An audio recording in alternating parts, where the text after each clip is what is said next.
Hey guys, John from the John Muir Show here, and at a time where the New York Times reputation and the reputation of countless other media outlets for that matter are totally in the dumps, yeah, the Times not doing itself any favors with this latest stunt that it pulled. See, following President Trump's Monday morning address from the White House, as we note on the John Muir Show, the New York Times deserves some credit because they were surprisingly honest for once, in printing a headline that stated, "Trump urges unity against racism," which is true. That's what happened Monday morning in that White House address.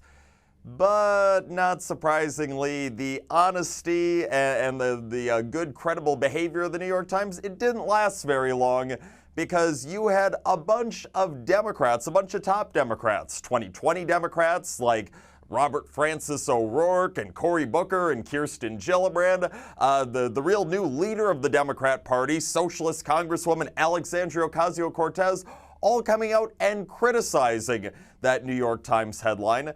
And were they doing so because it was inaccurate? No, of course not, because, like I said, the headline was totally accurate.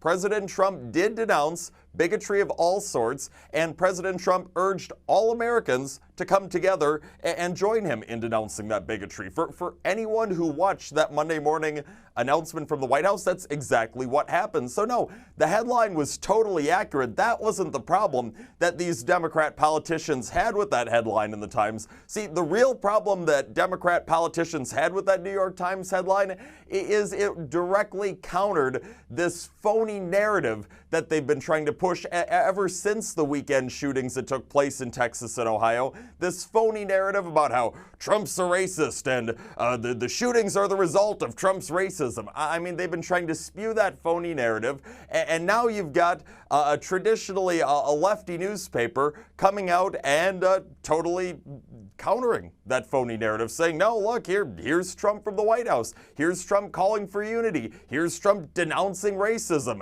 including white nationalism by name.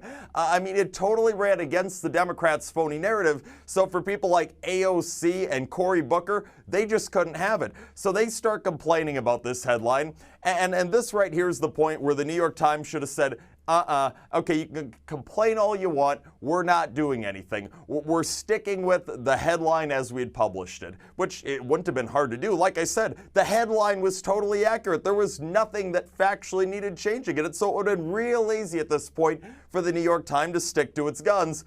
But that's not what happened. See, the New York Times decided to change the headline. So instead of reading Trump urges unity against racism, the headline turned into something along the lines of assailing hatred but not guns, to try and open the door that, hey, Trump deserves to be criticized for this Monday morning address, which he didn't because he was incredibly presidential in said address.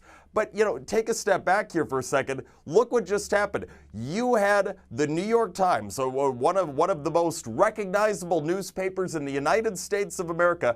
You had the New York Times allowing Democrat politicians to decide what would and what would not be published in their newspaper. I mean, this is just absolutely outrageous. They allowed these elite Democrat politicians to say, you're not going to run that in your newspaper because we personally don't like it.